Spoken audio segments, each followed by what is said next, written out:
Hi, everyone. Welcome to Unleash Her. I'm Roberta, and I am your host for today's podcast. I'm so excited that you're here, and I cannot wait to introduce you to a beautiful new friend of mine, Miss Portia Booker. Hi, Portia. Hello, Roberta. Every day is great that ends in Y. I extend my gratitude to you for inviting me on your show. So thank you so much. Oh, thank you. Okay, so this is going to be good. And you're really awesome, and I want everybody else to hear how awesome you are. So why don't you tell us a little bit about yourself? Ah, Roberta, you are too generous, first of all. And awesome is one of my favorite words. Every day is awesome when you're part of a team. And it's true. That was one of my mom's famous sayings is that there is power in numbers and there's a power in having a team, and you can't do it all alone. So, for those of you who don't know me, I'm Portia Booker. Some people know me as Portia the Producer. Other people also know me as Portia the Grief Grantor. I am your host of the Grief Grantor TV show on E360 TV, and also grew with Portia, my former radio show turned podcast. In the last couple of years, I've experienced several different losses. One of the biggest ones, of course, that you guys know about is my mother and also my father. And the other one is even myself at some points, right? Because when we experience loss, a lot of times we get so caught and stuck in the loss that we forget that life is still going on around us. And so, one of the things that has really helped me, Roberta, throughout my journey has been gratitude. Gratitude to me is one of those things that when you embrace it, when you encompass it, nothing is truly lost in this world, right?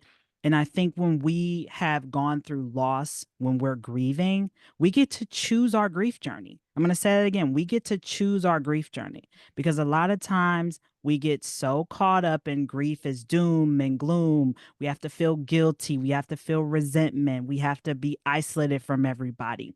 We have to feel envious of other people's celebratory moments. Like, for example, if it's your birthday and you're used to celebrating with your family and friends, but this year looks different because some of those key people in your life have transitioned, it's going to look different. And then the other thing too is a lot of people struggle with being frustrated, right? And then they feel guilty about that. And the other thing that I really want to touch on, Roberta, really quick is reminding everybody that you get to choose. You get to choose your grief journey. You get to be grateful for the person who was in your life, or even that job that you had to transition from, right? You also get to reframe how you see grief, reframe how you see anything in life. The other thing is you get to be innovative, right? Create your own narrative from that pain, right? We talk about pain to purpose.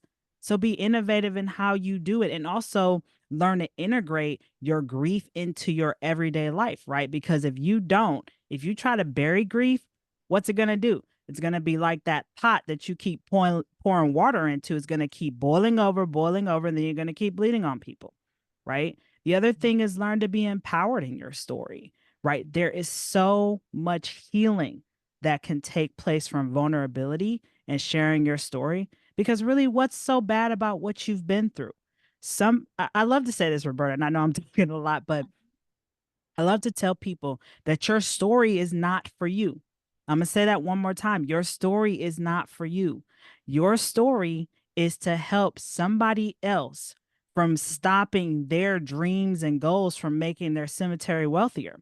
They need to hear your story as the blueprint to help them to begin to live life again, right? And then the other thing is learning to forgive. We talk about forgiveness, and there's so many different definitions to what forgiveness looks like. But again, it goes back to what I said about choice.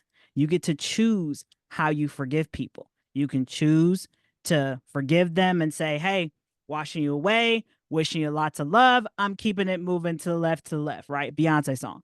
Then some people want to embrace you with love. And you get to choose if you want to embrace them with love back, great. If not, that's okay. But you get to, at the end of the day, reframe and choose your grief journey. Amen. Love it. Okay. I had to take a few notes there. Gratitude. Absolutely. If you cannot find something to be grateful today, anything, come on. Like there is got to be something in your life, no matter how bad your situation seems. There's always something. And I have to tell you a little story because, talking about just funerals and all of this is so heavy and you do feel like you have to grieve and loss. And I've already told my kids, I said, listen, I said, there will be no tears, no mourning, maybe a little, but whatever. But I want you guys to celebrate.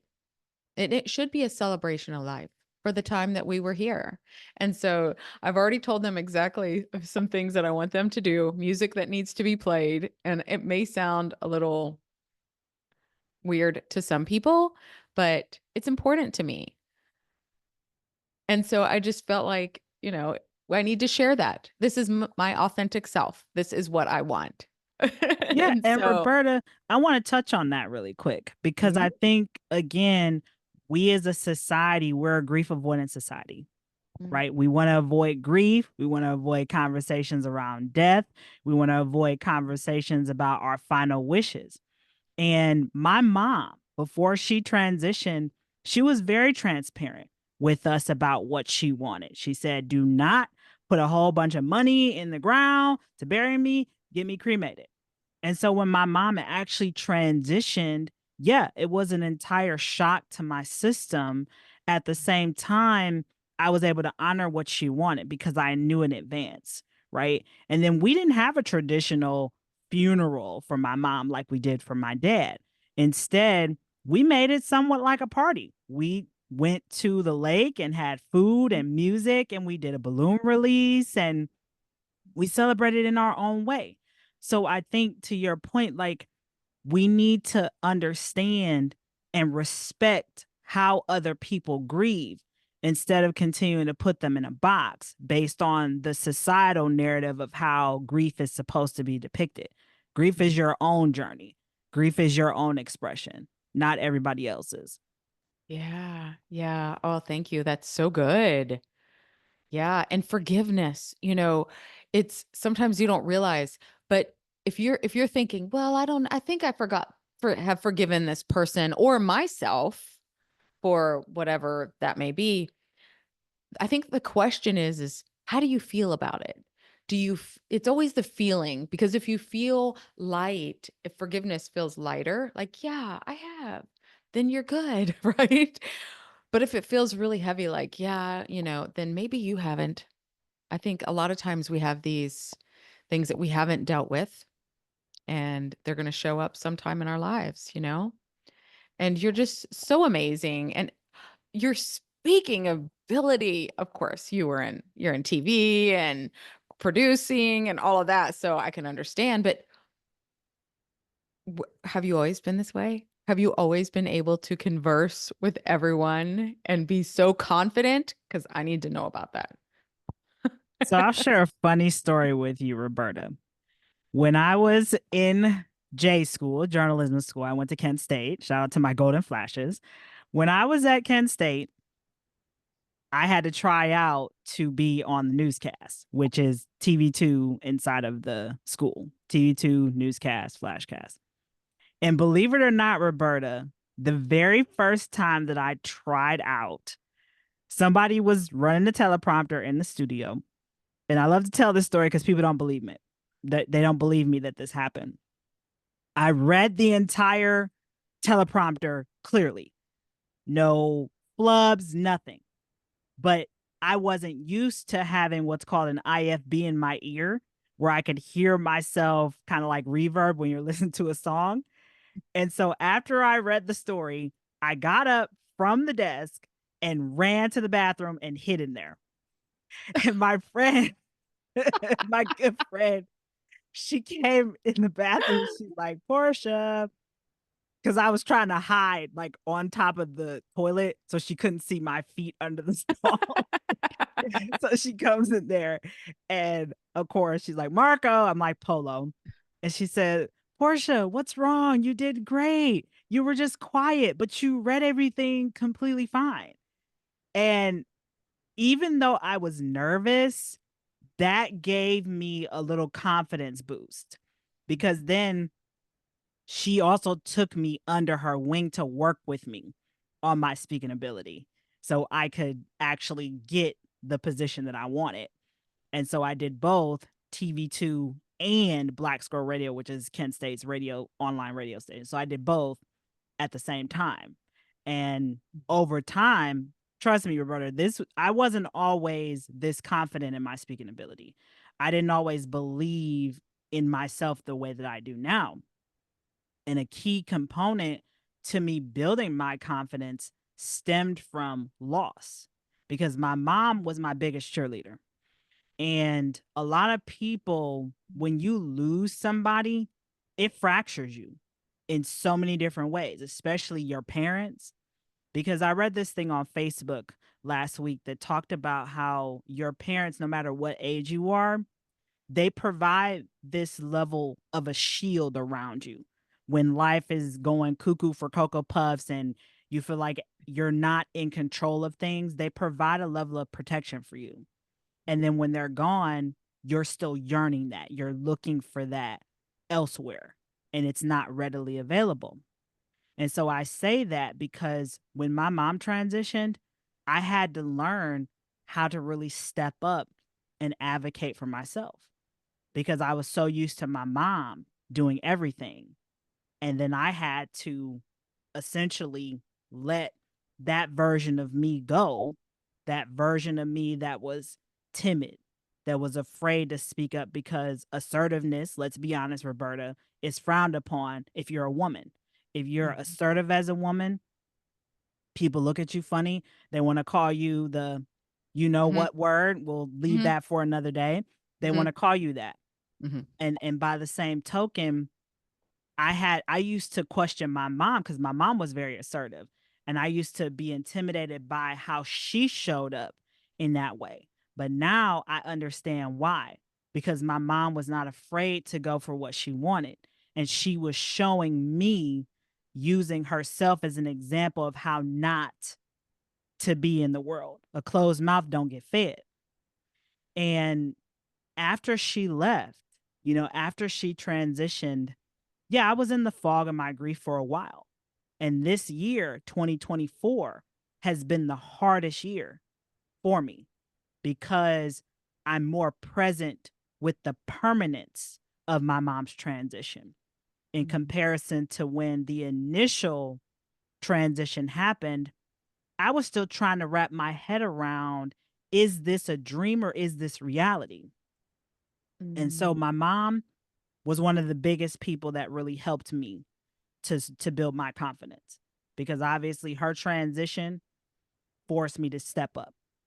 Another person I want to pay homage to is my coach, Gail Flowers. God rest her soul. She was the one that ignited the fire in me to start doing video editing again.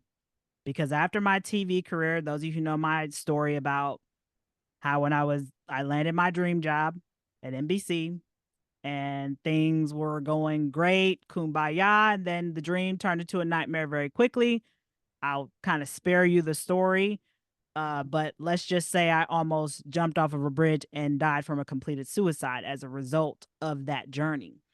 And I didn't think I would ever touch anything media ever again after that scar from my TV career not going in the trajectory that I wanted to. Right. And Gail, one time, she said to me, Portia, hey, can you do me a favor? Can you go and shoot a commercial for your show, Grew with Portia? I understand you have a busy schedule, but if you can do it, great. If not, I understand. And I don't know what it was about her asking me, Roberta. It just ignited something in me like, I have to do this. I have to do this. And I'm glad that I did because it reminded me that no matter how much trauma, disappointment, heartache, pivoting, no matter how much of that tried to weigh me down, there was still that warrior within me that could still pull it off. So I went to the park, took my Nikon, my tripod, my lavalier microphone, and did the recording in 15 minutes. Didn't even take a script, nothing. I edited it, sent it to her, and that really opened me up to start doing media again, and attracting the people who I want as clients. I currently have 17 clients now, when originally I didn't even believe that I could be the one to work with so many amazing people from around the world. I didn't believe in me at all. And so to say this proudly and honestly is truly a miracle, and I'm forever grateful. Wow, I love that because you had the basis of everything and you had your mom's support and you were on fire and then without her then you had to stand on your own. Learn to stand on your own. And so, we look at that and we're like, "Oh, at least you had at least you knew that feeling. You saw that from her and it took you standing on your own is so much more powerful and you're able to do things your way now. So you're back in the media and you can do it in your authentic, fun way. I just absolutely love that. And so what do you how do you help your clients? Ah, that's a good question, Roberta. And somebody else, and the reason why I say it's a good question, because to me, a lot of people, majority of my clients have a grief story, and I can literally see it. They may not tell me directly what the loss is, and it's not Mm, always a physical transition. It's not always I lost my sibling, my brother, whoever. A lot of times the loss is from themselves by being in different spaces that they've outgrown, loss of time, friendships, all the other things you can think of, what we classify as disenfranchised grief. A lot of my clients have that type of loss in their life. And so I help them to grant themselves permission to grieve in their own way and convert that grief into a creative outlet. I love that. I'm going to be honest, I never really even thought about, when I think of grief, I only think of death, losing someone. It's completely forever. And you're not like, but what happens to, we do have these relationships that end sometimes, and we don't realize how much they really affect us. Yeah. Think about, Roberta, when you lose, I'll just say, a friendship, right? Friendship Yeah. breakups are a real thing. Yeah. And again, I don't care what other people say, words hurt Hmm. because words have power and words have meaning. And so you figure when you experience a friendship breakup or even the loss of a job, Yeah. I was met with, oh, just find another friend, just find another job. No, no, no, no, no. You don't understand how much this role that I was married to essentially meant to me. So for you to just tell me to just find another friend, find another job, that's discrediting the hurt and the pain that I have. Right. And so when you feel that level of invalidation from other people, it makes you recluse to yourself. It makes you step away Yeah. because you feel as though, how can I express what I'm going through when nobody else is hearing me? Nobody else is honoring that grief. Right. And I tell all my clients all the time, honor your grief where you're at. Don't say sorry for unloading and dumping on me. I don't mind. I Mhm. don't. If my cup is able to hold it, I will. If not, I'll just tell you, hey, Portia's cup is empty. I don't have it today. But I think that the crux of this, Roberta, is the fact that with grief, we want to put it under one category. Grief only stems Mhm. from death, Mhm. but grief has so many different layers to it. And sometimes you grieve when you make a positive decision, when you decide to walk away from spaces that no longer serve you because you know that you're worth more. You know that you want genuine, authentic. So yeah, it hurts you to walk away because you wanted a relationship or some type of partnership in this space, but at the same time your heart knows that that's not where you need to be. And it hurts to walk away, but at the same time you'll thank yourself later because you'll see that that space was only a veil of illusion for you. Yeah. And it's scary. Change is scary too. So to be able to understand and to handle that in such a beautiful way. I mean, we're here to for growth and expansion. So Yes. you got to let go of some things. Yeah. There's I'm sure Roberta, you know this book, The Game of Life by Florence Scovel Shinn. That book is ancient. And my great grandmother used to quote different things from Florence Scovel Shinn in that book. And in the very first chapter of that book, she says, man is not your enemy, man is not your friend, for man is your teacher. So that equates to every single person, every single lesson, every single experience you have is showing you something. It's teaching you something. And this is why I'm so big on gratitude, because we learn the biggest lessons from from the deepest pain that we experience. Mhm. Right? So are we going to choose to continue to be a prisoner of our pain, or are we going to take that pain and actually use it? Use it and show others that you don't have to be stuck here. You can always pivot no matter where you're at. You Yeah. always have a choice. Yeah. Yeah. So do you take your clients on a journey basically, and do you have certain are there like mantras or affirmations or journaling and gratitude, I'm assuming? You know, Roberta, the biggest way Huh. that I really serve my clients is just allowing them to grieve in my space.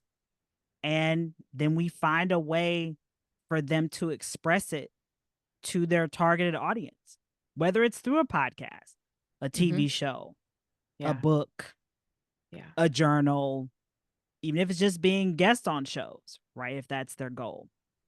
That's really what I do for them, is hold space, because people don't. Mhm. There's so many excuses in the book. And again, I understand we're all human. We all have our moments where our cup is empty. I get it. But by the same token, I always think about, Roberta, how after every funeral that I've been to this year, I've heard this phrase so many times and I'm almost ready to just like cringe about it. Why do we always get together when there's a funeral? Right?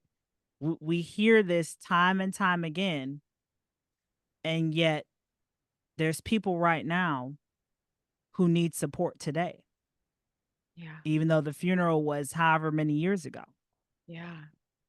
Right? So I really create a safe space for them to grieve, whatever it is. It can be something that happened 10 years ago. It can even be something that, again, maybe the world will not accept as a level of grief. For example, I have a close friend right now who has children with unique learning accommodations. And so every day, this is her daily grief that she has, because one of her kids will not be able to get married. They will not be able to walk down the aisle or have children, right? Yeah. And so we don't think about those things when we're working with people, when we have people in our space. And so I don't ever mind when my clients need a moment to just vent. I don't. But by the same token, the one thing that I really pride myself on is holding that space for them and finding a solution together with them to share it with the world. Yeah. That's so beautiful. And you came to all of this happened really, after you going through this. So you have been through it. You know how it feels. You know this journey. And, when people say, is there a certain time limit to healing? or crying. So even, I'll have clients, I work in a hair salon as well. So people come in and they tell me everything, right? And so they come in and, if they, I just let them talk and they'll be crying. I'm like, shoot, I've cried. I've cried while doing their hair. So I'm like, we're helping each other. But there's, and so I allow that space for them to come in but don't apologize for that. It's okay. We Hmm. can't, we're not like scheduling our cries, and our hurt. And I think some people, because I feel like I am a very emotional person and the tears can just, sometimes they just won't stop. And that's okay. And you need that sometimes. And I'm glad you brought up that point, Roberta, about does the healing ever conclude or do the tears ever stop? And I'm going to be honest with you and say no. They don't stop. However, they just change in their frequency because I'm at a space now in my grief with both of my parents. It's been 2 years for my mom this year, and this is the first year for my dad. I'm at a space now in my grief where I can talk about both of them without breaking down. I'm at a space where I can talk in many spaces and not break down. I'm at a space where I can listen to their favorite music, see pictures of them, watch videos of them, anything that I have without breaking down. At the same time, I recognize that during certain periods and certain seasons, like obviously 2024 is almost ending. Mhm. Obviously, we're about to hit the holiday swing. And so I can tell that my heartstrings are being tugged because sometimes going in the store, I see certain things that remind me of the change in my own life. For example, I know a lot of stores are they already have Christmas stuff out, right? Yep. And at times when I've seen that stuff, I have to walk the other way because immediately I can feel the tears forming behind my eyes. So being aware of that shows me the level of growth and expansion that I have in my grief journey. And what really helps me, Roberta, on a daily basis is gratitude. Every single day, I write in my gratitude journal, even for these tough moments. Like when both of my parents transitioned, the day after, I wrote dedications to them in my gratitude journal. Even at my father's funeral, I went an hour early before everybody else showed up, and it was just me and him in the room. And I wrote in my gratitude journal about how grateful I was for him and his life. Right. And that helped me to really deliver the reflection at his service because I didn't know what I was going to say, had no idea, considering that it had only been 9 months prior that my mom passed away. Yeah. And now I'm speaking about my dad. Right. So to go back to your original point about does the healing ever conclude and does the tears ever stop? The answer is no. They evolve. And you have to give yourself permission because some days it'll hit you like a ton of bricks. It will. I remember the same year my mom's transition actually.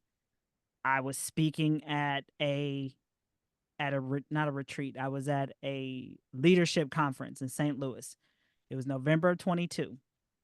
And I remember after the award ceremony of this leadership thing, I remember going back to my hotel and I cried my eyes out on the floor. Cried.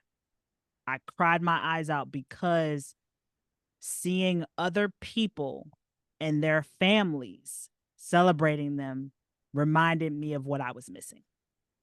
Mm. Right. But at the same time, I had to give myself the space and permission to let those emotions out. Right. Because if you don't, it has to come out somehow. Right. There's nothing wrong with crying. I had an issue with crying for a while. I did. I'll be honest. A lot of my grief was anger based. Trust me, trust and believe me, Roberta. In my book, Finding Grace Within Grief, Her Transition, My Transformation, there's two Yeah. open, honest letters that I wrote to God. And I'll be honest, I used some fine uses, colorful keepsakes, if you catch my drift. Mhm. And, Yeah. you know, I was honest, but I needed to let the God of my understanding know that I was not happy. Yeah. And he still loves me. Yes. Yes, exactly. Yeah. Okay. Portia, you speak with so much maturity, confidence, and since I'm a little older than you, I can say, you're a baby. Wow. Gosh, I'm just so proud of you. And I could listen to you speak all day. I'm sure everyone else is thinking the same thing. So I have to tell you, this is the reason why I started a podcast because I'm like, all right, I want to be a better speaker. Well, how am I going to do that? You need to speak some more. And it may not be on a big stage. It can be right here. This is speaking. This is conversing. This is really helping me gain my confidence and step into the new version of myself. And so I know we can just really probably say the same words today because we're on the same journey. So thank you for that. Thank you for sharing your story. And thank you for showing everyone too, like what grief can look like, you know? And I'm going to tell you, I mean, I still have my parents. And as a matter of fact, today, my dad turned 85. Happy And birthday to so your dad. yes, thank you. And then I'm like, Dad, you only have 15 more years and you can make it to 100. I think he was like, oh, I don't know about that. I mean, he still works. He's amazing.